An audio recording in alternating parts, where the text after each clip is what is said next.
हरे राम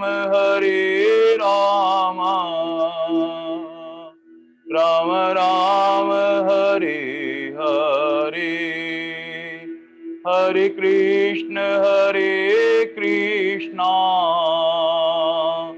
कृष्ण कृष्ण हरे हरे, हरे राम राम राम हरे हरे, हरे कृष्ण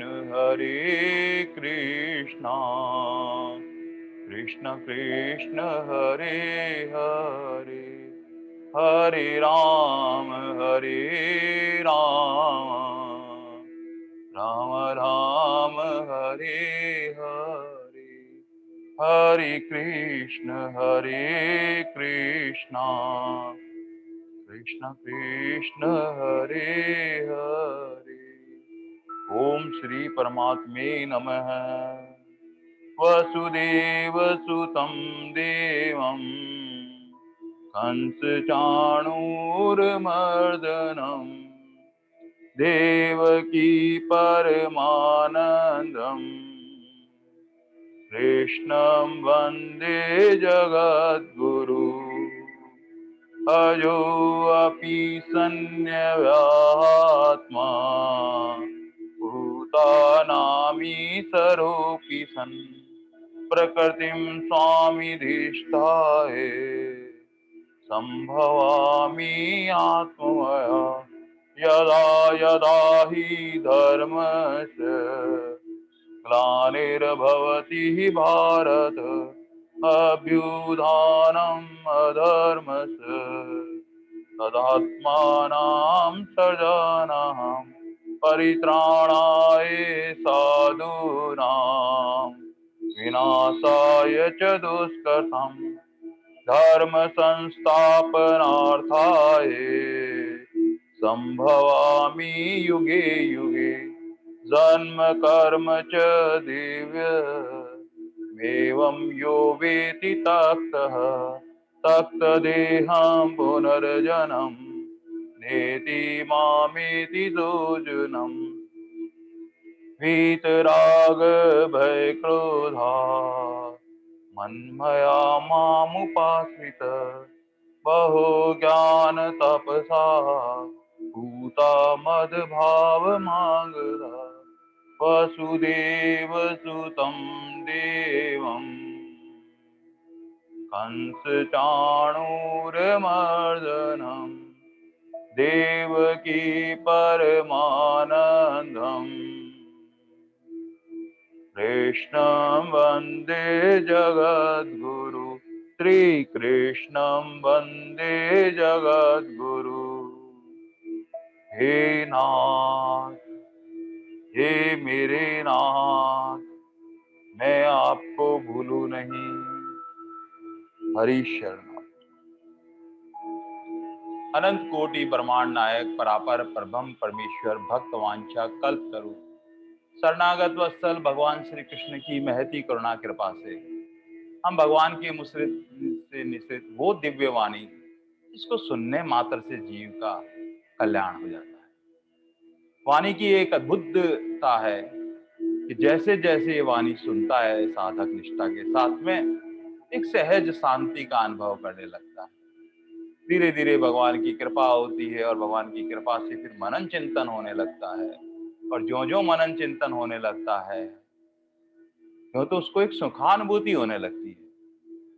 फिर भगवान की कृपा करते करते करते करते वो वाणी आत्मसात होने लगती है, हमारे कर्म में परिणित होने लग जाती है, हमारे सारे कर्ण गीता के अनुसार होने लगते हैं और बस ये दिव्य वाणी जैसे जैसे प्रकट होती है हाँ हाँ हमारा कल्याण कर देती है। ऐसी अद्भुत वाणी भगवान की और जो साधक पूरी निष्ठा के साथ में लग्न के साथ में जब भी सुनता है तो उसका कल्याण निश्चित है। ज्ञान विज्ञान योग बहुत अद्भुत भगवान ने कहा कि ऐसा ज्ञान जिसको प्राप्त करने के बाद में कुछ भी संशय नहीं रहते हैं, निसंशय हो जाता है, समग्रता का ज्ञान हो जाता है भगवान की कृपा से। ज्ञान क्या है, विज्ञान क्या है, कि साधक जितना जितना परमात्मा तत्व का अनुभव करता जाएगा कि मैं कौन हूँ, आत्म तत्व क्या है, जैसे जैसे उसमें डूबता जाएगा उसको ज्ञान भीतर से ही भगवान प्रदान। बाहर से तो जानकारी उपलब्ध होती है, वो टिकती नहीं है सदा के लिए, लेकिन भीतर से जैसे कुएं में से जल निकलता है, वो ज्ञान सदा के लिए रहता है। संसार में जितने भी विज्ञान चमत्कार है उसके पीछे भगवान का वो ही देखना, वासुदेव सर्वम की स्थिति बन जाना, यही विज्ञान है। भगवान ने ये ज्ञान विज्ञान में कहते कहते कहते अर्जुन, ये जो मेरी गुणमयी देवी माया है ये बड़ी दुरत्या है। कैसी है? देवी ऐसा गुणमयी मम माया दुरत्या, इतनी दुस्तर है मेरी ये माया। मामेव पधन्ते माया में तम तरन्ते, इसको पार पाना बड़ा मुश्किल है, लेकिन जो रात दिन भगवान का भजन करते हैं, भगवान का नाम स्मरण करते हैं, भगवान के शरण हो जाते हैं, वो भगवान की यही तो कृपा से इस माया को सहजता से तर जाते हैं। अर्जुन के मन में आया, हे भगवान, जब इतना ही सहज आपके शरणापन होने से इस माया से दुस्तर हो जाते हैं, तो सब लोग आपके शरणापन क्यों नहीं हो जाते हैं? भगवान ने कहा, अरे अर्जुन, सब लोग भोग और संग्रह में पड़े हुए हैं, रात दिन संसार संसार संसार संसार में बंधे हुए हैं, और वहां भोग और संग्रह के कारण दुख ही दुख दुख पाते रहते हैं। भगवान ने कहा कि ये माया किसी को बांधती नहीं है, लेकिन स्वयं जाकर इस संसार में शरीर और शरीर की वस्तुओं से आसक्ति करता है, उसमें ममता करता है और फिर बंध जाता है। अरे तो भगवान, जब इतनी ये प्रबलता है तो फिर आपको कौन बचता है भगवान? तब भगवान ने कहा कि मेरा भजन करने वाले तो ये चार प्रकार के लोग हैं जो मेरे शरण होते हैं। एक तो अर्थार्थी होता है जो धन के लिए मेरे शरणापन होता है, एक आर्थ होता है जो उसके समय कष्ट होता है तब वो भगवान के शरण में होता है, एक जो है जिज्ञासु होता है, वो जानना चाहता है, वो मेरे शरण होते हैं, और एक प्रेमी होता है, हाँ हाँ हाँ, वो तो भगवान कहते हैं मेरा ही स्वरूप है। कि भगवान ये सब वर्णन करते करते भगवान ने कहा, रे लेकिन इनमें जो है, जो प्रेमी है वो तो प्रेमी ही है, वो मुझसे कुछ नहीं चाहता है, और जो कुछ नहीं चाहता है भगवान उसके ऋणी हो जाते हैं। हाँ, भगवान कितने उदार हैं, कितने कृपालु हैं। भगवान कहते हैं कि बहुत जन्मों के बाद में मनुष्य सब कुछ परमात्मा है, ऐसा ज्ञानवान शरण अत्यंत महात्मा अत्यंत दुर्लभ है। बहुत जन्मों के बाद में ये हमारा यहाँ से शुरुआत है, और सब कुछ जान जाना वासुदेव श्रवण ये अंतिम लक्ष्य है। जब तक हम वहां तक नहीं पहुंचेंगे, बार बार हमारा जन्म मरण का ये चक्र चलता ही रहेगा। भगवान ने कहा, लेकिन जिसको ऐसी लगन लग जाती है कि नहीं अब मेरा ये अंतिम जन्म होना चाहिए, जब भगवान ने इतनी कृपा कर दी है, फिर वो रात दिन भगवान का नाम स्मरण करता रहता है, भगवान का स्वाध्याय करता रहता है, जहाँ सत्संग मिलता है वहां सत्संग का लाभ लेता है, जहाँ कीर्तन मिलता है वो कीर्तन का लाभ लेता है। बस वो अपना कुछ नहीं मानता है, अपनी कोई क्रिया नहीं मानता है, सब हित के लिए क्रिया मानता है।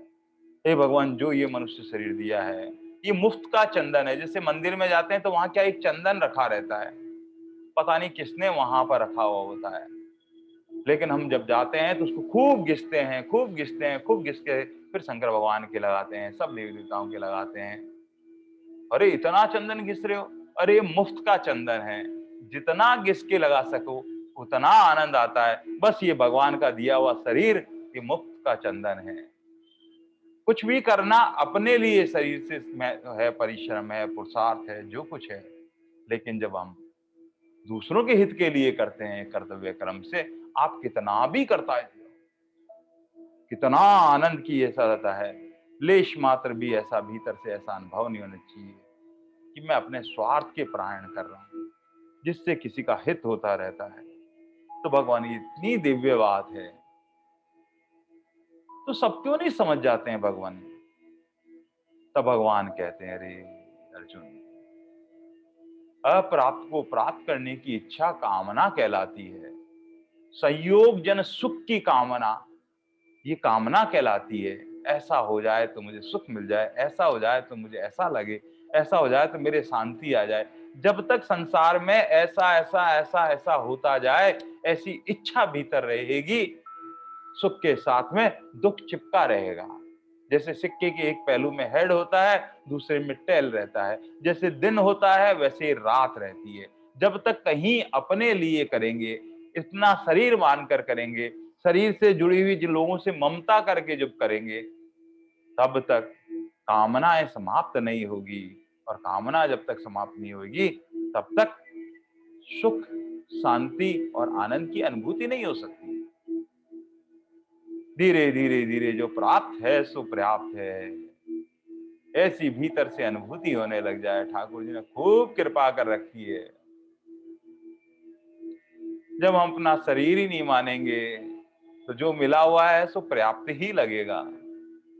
क्योंकि जहां कहीं शरीर से अहमता ममता होती है, बस वहीं से कहानी शुरू हो जाती है। लेकिन जब हमने कहा, अरे हम तो हैं ही ठाकुर जी के, सब कुछ करने वाले ठाकुर जी हैं, ठाकुर जी की लीला के अंदर मैं एक छोटा सा पात्र हूँ, और ठाकुर जी से बारंबार यही प्रार्थना करते रहते हैं, हे ठाकुर जी, आप हमसे ये शरीर मैंने आपको सौंप रखा है, ये तन भी सौंप रखा है, मन भी सौंप रखा है, प्राण भी सौंप रखा है, सर्वस्व आपको सौंप रखा है। आप जैसा इसका उपयोग करना चाहते हैं, सदकर्म में आप लगा दें। आप ही हमारी मन बन जाए, आप ही हमारी बुद्धि बन जाए, आप सर्वस्व सब कुछ करके हमसे करवा लें, बस हमारी कोई इच्छा ना हो।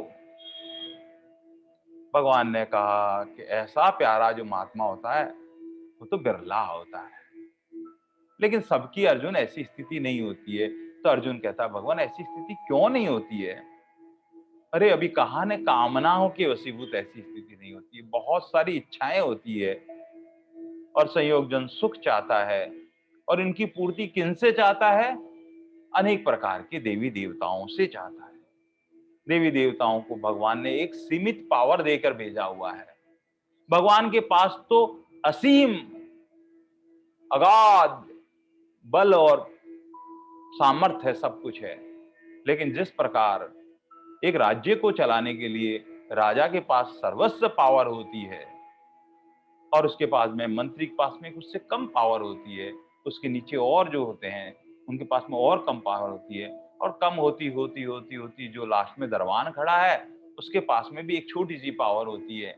और वो पावर कैसी होती है? वो चाहे तो जिसको अंदर आने देता है, और जिसको चाहे नहीं आने देता है। लेकिन राजा के यहाँ नौकरी करता है तो पावर तो है उसके पास में। तो पर ऐसे ही भगवान ने सभी को थोड़ी थोड़ी थोड़ी थोड़ी थोड़ी थोड़ी एक लिमिटेड पावर दे रखी है, सीमित मात्रा में पावर दे रखी है। और भगवान के पास तो असीम अतुल्य पावर है। लेकिन जब सीमित पावर वालों के पास में जो है ऐसे अनेक देवी देवताएं हैं, और उन देवी देवताओं से सारे संसार की क्रियाओं चलाने के लिए सीमित पावर दे रखी है। वो क्या होता है कि जब कोई उनको पूछता है, जब उनको निष्ठा करता है, तो अपने पामर और सामर्थ्य के अनुसार वो उसको कुछ देते हैं। वो पावर आती तो है भगवान से, लेकिन जब हमें प्राप्त होती है तो हमें लगता है, अरे ये तो देवी देवता देते हैं। बस ऐसे ही भगवान कहते हैं, अर्जुन, वो जो है वो अनेक प्रकार के देवी देवताओं में उसकी निष्ठा होने लगती है, और उसकी वजह से अनेक प्रकार के देवी देवताओं में फिर वो उनके शरण में हो जाता है। फिर उनके नियम होते हैं, उनके कायदे होते हैं, उन सबका पालन करना पड़ता है। वहाँ क्रिया होती है, पदार्थ होते हैं, सबका सामंजस्य होता है। फिर पूजा होती है, विधि होती है, सब कुछ करना पड़ता है, उच्चारण भी शुद्ध करना पड़ता है। ये सब कुछ होने के बाद में वो देवता प्रसन्न होते हैं, और वो अपनी जितनी पावर है उतनी पावर से आपको कुछ भी दे सकते हैं। लेकिन वो पावर सीमा में है, उससे अधिक नहीं दे सकते हैं। एक बार क्या हुआ, गर्मी के दिन थे और अकाल पड़ गया। सारे आसपास के ताल तलैया थे, वो सूखने लग गए। धीरे धीरे जो तालाब का पानी था वो भी कम होने लगा। और ऐसे करते करते करते सावन आ गया, लेकिन बरसात नहीं हो रही है। आषाढ़ हो गया। लोग वहां सब कह रहे थे, अरे ये तो अब तो पानी की एक बूंद नहीं है, त्राहिमाम मच जाएगी। क्या हो गया? ऐसे ही गांव में कुछ अल्प बुद्धि वाले होते हैं, सामान्य लोग होते हैं। वो यही सोचते हैं, अरे कोई ना कोई देवता नाराज हो गया है, कोई न कोई देवी नाराज हो गई है। आपस में चर्चा करने लगे। और चर्चा करने करते करते बोले, अरे वो जो अपने देवता है उनको अपन पूछते नहीं है, इसी वजह से ये बरसात नहीं हुई और सब कुछ ऐसा हो गया। अरे तो फिर वो कैसे राजी होंगे हमारे देवता, बताओ ना फिर। तब उन्होंने कहा, अरे वो देवताओं को तो कोई ना कोई बलि देनी पड़ेगी। तो कुछ लोग कहते हैं, अरे बलि तो ठीक है, किसी जानवर को ले आते हैं और जानवर की बलि। अरे नहीं, वो अलग देवता हैं, उन्हें तो नर बलि लगती है। किसी न किसी नर को लाकर बलि दी जाए, तब वो प्रसन्न होंगे। धीरे धीरे पूरे गांव में इस तरह से चर्चा फैलने लग गई। अरे उस नर की बलि दी जाए तो फिर खूब बरसात हो जाएगी, ऐसा भाव करके धीरे धीरे चर्चा मंत्री तक पहुंची, मंत्री से राजा तक पहुंची और राजा के पास पहुंचने लगी। सारे गांव में कह रहे हैं पानी की त्राहिमाम मच गई है और बरसात के पानी बिना तो बहुत गंभीर स्थिति हो जाएगी। राजा ने मंत्री से पूछा, तो क्या किया जाए? सब लोग कहते हैं कि कोई देवता रुष्ट हो गए हैं, वो नाराज हो गए हैं। वो प्रसन्न कैसे होंगे? राजा ने पूछा। तो प्रसन्न का तो एक ही तरह है कि कोई नर बलि है, तो कौन देगा नर बलि? राजा ने पूछा। महाराज, कहीं ना कहीं किसी से बात करते हैं, कोई नर तैयार हो जाए तो सबके प्राण बच सकते हैं, नहीं तो सब प्यासे मर जाएंगे। राजा ने कहा, चलो डोंडी पिटवा दो, एक ऐसा करो कि जो स्व इच्छा से नर बलि देना चाहता है उसके परिवार का भरण पोषण का पूरी जिम्मेदारी राजकोष से की जाएगी और उसका सारा बहुत सारा इनाम दिया जाएगा। अरे इनाम दिया तो जाएगा, लेकिन इनाम को भोगने वाला नर की ही बलि लग जाएगी, तो कौन नर अपनी बलि देना चाहता है? लेकिन मंत्री ने नीचे आदेश दे दिया और डोंडी पिटवा दी गई। गंभीर स्थिति में एक ब्राह्मण थे, उनकी स्थिति बड़ी गंभीर थी। घर में कुछ भी दाने खाने को नहीं थे और उनका एक बड़ा लड़का था, वो बड़ा बड़ा भोला भाला सा था, भगवान का भक्त भी था। ब्राह्मण ने सोचा, अरे हम तो सब मर जाएंगे, ये वरना कैसे काम, बस स्वार्थ के वशीभूत ऐसा हुआ। और उसने अपने कहा, अरे अब ऐसा करते हैं, सबका प्राण बच जाएंगे, ये अपने बड़ा वाला बच्चा है, इसकी बलि अगर अपन देवता को चढ़ा देते हैं तो हम सब पूरे गांव वालों के आकुट कंठ से प्यास से जो गुजरे हैं सबको पानी प्राप्त हो जाएगा। और ऐसे कुछ राजकोष का धन लिया और राजाओं को उन्होंने सौंप दिया अपने बालक को। वो भोला वाला था, वो भगवान के भरोसे रहता था, जैसा चाहते थे वो हरी इच्छा मानता था जिसी काम में। राज दरबार में उसको ले गए और वहां ले जाने के बाद में नर बलि की व्यवस्था करी गई। उससे पूछा, अरे तुम्हारी कोई अंतिम इच्छा हो तो बता दो ना, क्या खाना चाहते हो, क्या इच्छा है, वैसी ही पूर्ति कर दी जाएगी तुम्हारी। उसने कहा, दरबार मैं तो कुछ नहीं चाहता हूँ, मैं एक पूजन करना चाहता हूँ, बस मेरी यही अंतिम इच्छा है। अरे तो पूजन की लो, चलो सारी सामग्री बताओ, पंडित जी को बुलाओ, क्या पूजन करना? अरे उन्होंने कहा, महाराज मुझे किसी सामग्री की आवश्यकता नहीं है, मुझे किसी पंडित जी की आवश्यकता नहीं है, मैं मेरी पूजा तो बहुत सहज है। तो चलो ठीक, कितना समय लगेगा? दरबार ने पूछा। उन्होंने सब, महाराज 15 मिनट का समय दे दें, मैं 15 मिनट अपना पूजन कर लेता हूँ। और वो एक अपना पद्मासन लगाकर बैठ गया और बैठने के बाद में सामने मिट्टी पर उसने लाइन खींचना शुरू किया। एक लाइन खींची, दो लाइन खींची, तीसरी लाइन खींची, चार लाइन खींची। पहली लाइन को उसने काटा, फिर दूसरी लाइन को काटा, फिर तीसरी लाइन को काटा, फिर चौथी लाइन को काटा। लेकिन उसने ऐसा देखा, पहली लाइन को काटा, फिर दूसरी को काटा, तीसरी को काटा, लेकिन जैसे चौथी लाइन पर आया उसने वहां पर नमस्कार करके दंडवत प्रणाम किया। फिर वो इस तरह से हाथ से 4 लाइन खींचता है, 3 लाइनों को वो काट देता है, चौथी को फिर दंडवत प्रणाम करता है। राजा बार बार देख रहा है कि ये क्या कर रहा है इस तरह से, ये कौन सी पूजा होती है इस तरह से। राजा के मन में भी जिज्ञासा हो गई कि बिना पंडित के, बिना मंत्र के, बिना सामग्री के ये क्या पूजा कर रहा है इस तरह से। राजा पास में खड़े होकर देखने लग गए। उसने कहा, अरे हो गई तुम्हारी पूजा? कि हाँ महाराज, अब हो गई हमारी पूजा। और ये तो हम जानना चाहते हैं, क्या पूजा की है तुमने, ये क्या करते हो तुम ऐसे इस प्रकार से अपने हाथ को चलाकर 4 लाइन बनाते हो, पहली लाइन को काट देते हो, फिर दूसरी लाइन को काट देते हो, फिर तीसरी लाइन को काट देते हो, फिर इस तरह से प्रणाम करके दंडवत प्रणाम करते हो, क्या करते हो।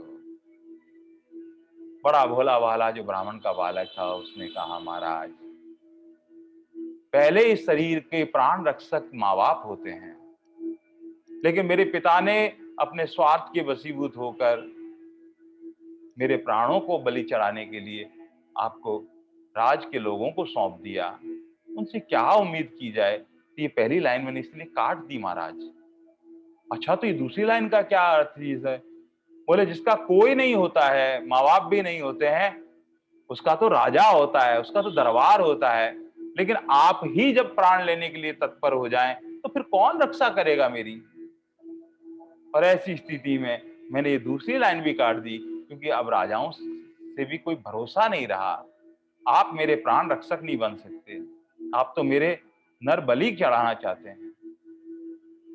तब राजा ने कहा, ये तो बड़ी अजीब सी बात है। फिर उन्होंने कहा, ये तीसरी लाइन क्या है? तब उन्होंने कहा कि देवी देवताओं की लाइन है। अरे देवी देवता है, रुष्ट हो जाते हैं, वो अगर नर बलि लेने लग जाएं तो फिर अब कौन सहारा बचेगा फिर। तो ये तीसरी लाइन भी मैंने काट दी है। अब चौथी तो परमपिता परमेश्वर बचे हैं, बस यही एक सहारा है, यही आसरा है। और आसरो नाही तुम बिन, और आसरो नाही तुम बिन, तीनों लोक मजार, तीनों लोक मजार, हरि मेरे जीवन प्राण आधार, हरि मेरे जीवन प्राण आधार, हरि मेरे जीवन प्राण आधार। केवल एक हरि है, परमात्मा है, जो परम दयालु है, परम कृपालु है, बस उन्हीं का आसरा है। और मैं उन्हीं को बारंबार दंडवत प्रणाम करके प्रार्थना करता हूँ, हे भगवान अब आपका ही आसरा है, अब आपका ही सहारा है। बस ऐसी स्थिति होते ही थोड़ी देर में देखते हैं तो चारों तरफ एक बदली सी छाई लगती है, उमड़ घुमड़ कर बादल आने लगते हैं, और देखते ही देखते तो चारों ओर एक आंधी सी चलने लगती है, और थोड़ी देर में तो गड़गड़ाहट के साथ बिजली चमकती लगती है, और चारों तरफ घनघोर घनघोर बारिश, मूसलाधार बारिश होने लगती है, और सारे ताल तलैया तालाब सब लबालब पानी से भर गए हैं। राजा भी ऊपर देख रहे हैं, सारी प्रजा भी ऊपर देख रहे हैं। राजा ने कहा, अरे ये परम पिता परमेश्वर जो है अपने भक्त की रक्षा करने के लिए क्या लीला नहीं करता है। ये तो भगवान का बहुत बड़ा भक्त है। क्षमा मांगने लगा, हमसे कहीं ना कहीं गलती हो गई है। बस आगे पीछे संग रहे, आप उठाए भार, साधु दुखी भक्त दुखी ऐसो सिरजनहार, सेवक की रक्षा करे सेवक की प्रतिपाल, सेवक की बाहर चढ़े श्री दादू दीन दयाल। दयाल महाराज कहते हैं भगवान उनका आगे पीछे रहते हैं, भक्त का बाल बांका नहीं होने देते हैं। कहीं हम ही धैर्य छोड़ जाते हैं, लेकिन जो भगवान का प्यारा भक्त रहता है वो केवल भगवान के भरोसे होते हैं, भगवान उसका योग क्षेम वहन करते हैं। बस भगवान यहाँ पर अर्जुन यही बात कहते हैं कि जो देवी देवता होते हैं भगवान कहीं उनका विरोध नहीं कर रहे हैं, बल्कि स्पष्ट रूप से कहते हैं, अरे कुछ सीमा में पावर होती है। एक पतंगे का क्या जोर, ज्यादा से ज्यादा वो एक ज्योति के ऊपर गिर सकता है, उससे ज्यादा उसका जोर नहीं हो सकता है। लेकिन असीम बल, अतुल्य बल तो हमारे ठाकुर जी में है। लेकिन क्या होता है, अल्प बुद्धि वाला, सामान्य बुद्धि वाला इस बात को जानता नहीं है, और नहीं जानने की वजह से भगवान ये कहते हैं कि अन्य देवी देवताओं की उपासना करने से उसको एक सीमित फल मिलता है। मेड़ता के पास में कुचेरा और मेड़ता के बीच में पोधाम, वहां बाबा जी महाराज गंगादास जी महाराज विराजते थे। बहुत निरस्परा संत, बहुत उच्च कोटि के संत महात्मा, और ऐसे संत महात्मा वो ज्ञान से भी तृप्त थे, विज्ञान से भी तृप्त थे, सब कुछ भीतर से पूर्णता लिए हुए थे, अप्रोक्ष ज्ञान लेकर ही इस धरा पर प्रकट हुए थे। उनके साथ में एक और संत थे, चैनदास जी महाराज। वो निर्गुण निराकार के पक्के संत थे। चैन जी बाबा जी सुबह प्रातःकाल 3 बजे जग जाते थे और सबको उस परमपिता परमेश्वर का ज्ञान देते रहते थे। उन्हीं के एक सेवक नरपत सिंह जी उस जमाने में आरएस के बड़े अधिकारी थे, उनके पास गाड़ी थी। वो एक बार बाबा जी महाराज, उनके श्रीमुख से ही सुना मैंने, वो कहते कि मैं गाड़ी लेकर आया बाबा जी के पास में। बाबा जी ने कहा पास के गांव चालना है भाई नरपत, और उनकी गाड़ी में विराजे चैन जी बाबा जी भी साथ में विराजे हुए, गंगादास जी महाराज, बाबा जी महाराज विरे। और एक गांव के पास से जब निकलने लगे तो वहां पर एक विशाल मेला सा लग रहा था।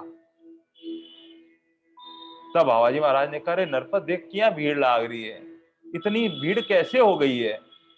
तब वो नरपत सिंह जी उतरे, उन्होंने कहा कि बाबा जी कोई भैरव जी का आज त्योहार वो है, उत्सव है, और गांव वाले सारे मेला लगकर ये जाम सा लग रहा है।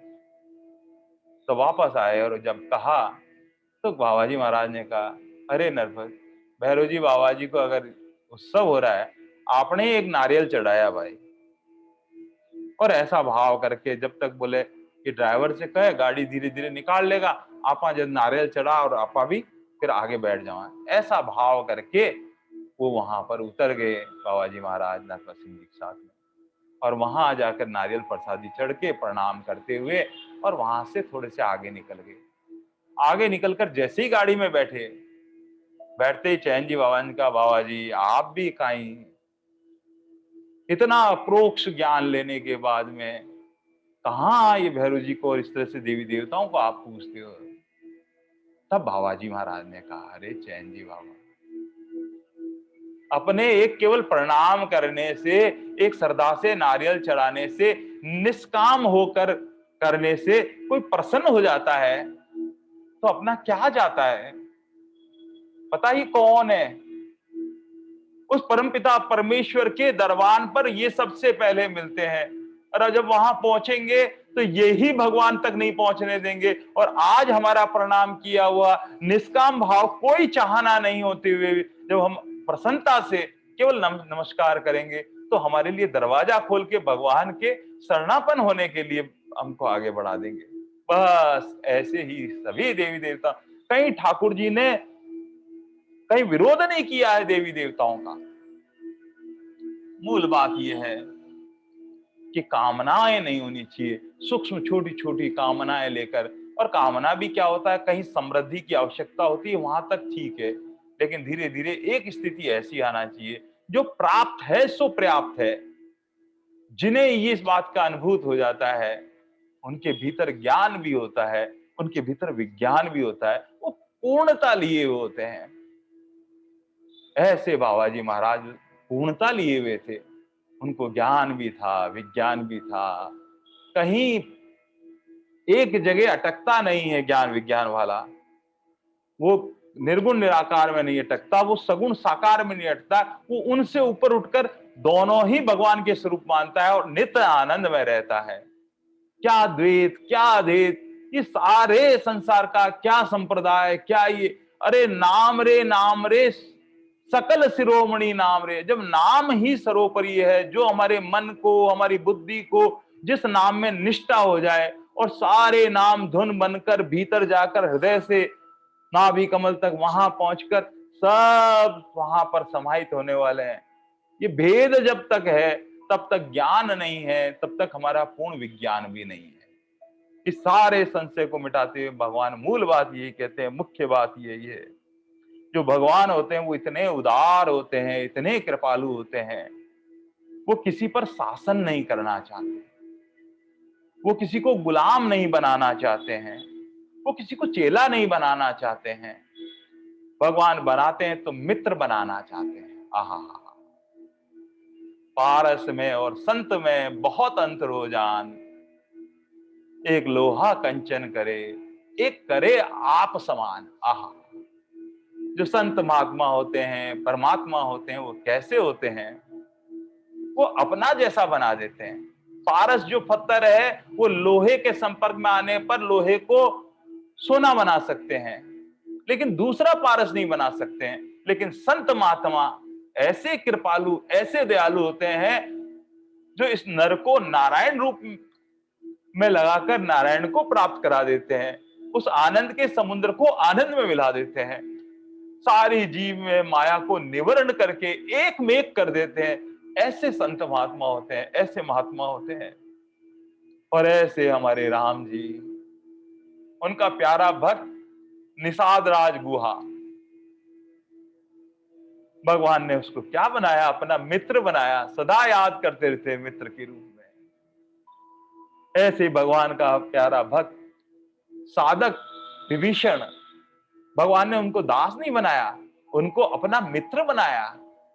और ऐसे ही सुग्रीव जो विषय ही था, विषय में डूबा था, लेकिन भगवान ने उसे मित्र बनाया है। आहा, भगवान यही कहना चाहते हैं कि देवताओं के पास में एक सीमा होती है, बस यहां इसी बात का बोध करना चाहते हैं, और भगवान के पास असीम होते हैं।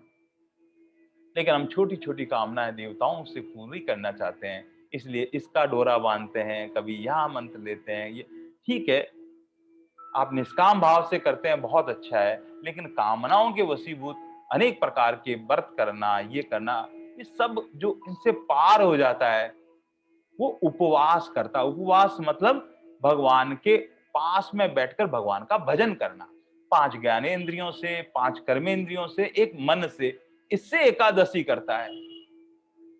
कहीं ऊपर उठकर भगवान ये दिव्य ज्ञान देना चाहते हैं, कहीं बंधन में नहीं मानना चाहते। तब अर्जुन ने कहा, भगवान इतनी सूक्ष्म बातें कहां से हमको मिले, आप ही कृपा करो ना। तो सब आपकी उपासना आप जबरदस्ती क्यों नहीं कर देते हैं भगवान। भगवान कहते हैं, अरे भैया, मैंने उसको स्वतंत्रता दे रखी है, और जब जबरदस्ती करेंगे तो मुझ में भी असरदा कर सकता है। जिसकी जिसमें निष्ठा होती है, भगवान कहते हैं मैं उसकी निष्ठा को और पक्का कर देता हूं। ये गीता का ज्ञान है। ये नहीं कहते कि आप इन्हें मानते हो, अरे आप इन्हें छोड़ो, मैं आपको और अच्छी विधि बताता हूं। ऐसा नहीं कहते हैं भगवान। वो अपने साधक को भी नहीं कहते हैं ऐसी बात। जिसकी जिसमें निष्ठा है, भगवान कहते हैं मैं और परिपक्वता करता हूं, और मजबूत रिश्ता बना देता हूं। अब जहां हमारा श्रद्धा होती है, जहां हमारा विश्वास होता है, जहां हमारी निष्ठा बन गई है, गीता जी पढ़ने से क्या लाभ हुआ, उनमें हमारी निष्ठा और मजबूत हो गई, और पक्का काम हो गया। भगवान ये ज्ञान विज्ञान योग बताना चाहते हैं। तब भगवान ने कहते हैं कि देवताओं की उपासना में कुछ दोष होते हैं, वो और अर्जुन सुनना चाहिए, फिर विवेक से काम में लेना चाहिए। उन दोषों में कामना तो होनी ही नहीं चाहिए, लेकिन जिनसे वो फल मिलता है, वो फल कैसा होता है, वो नाशवान होता है। संसार का कोई न कोई होगा, वो अनंत वाला नहीं होता है, सदा आनंद वाला नहीं होता है। भगवान कहते हैं सीमित आधार वाला होता है। हर छोटे छोटे देवता के पास एक सीमित पावर होती है, और अल्प बुद्धि वाले उनसे वही चाहते हैं, पर वैसी उपासना, वैसे नियम करके अपना काम चलाते रहते हैं। भगवान कहते हैं जो भगवान से कुछ नहीं चाहता है और भगवान का होके चाहता है, उसको भगवान अपना सर्वस्व अर्पण कर देते हैं। भगवान ने कहते हैं कि इस प्रकार 3 प्रकार के मनुष्य होते हैं। एक होता है बुद्धिमान, वो भगवान को सर्वोपरि मानता है और भगवान से कुछ भी नहीं चाहता है। भगवान कहते हैं ऐसा सर्वोपरि जो है वो मेरा प्यारा भक्त होता है, वो प्रेमी होता है। दूसरा भगवान कहते हैं जो अल्प बुद्धि वाले होते हैं,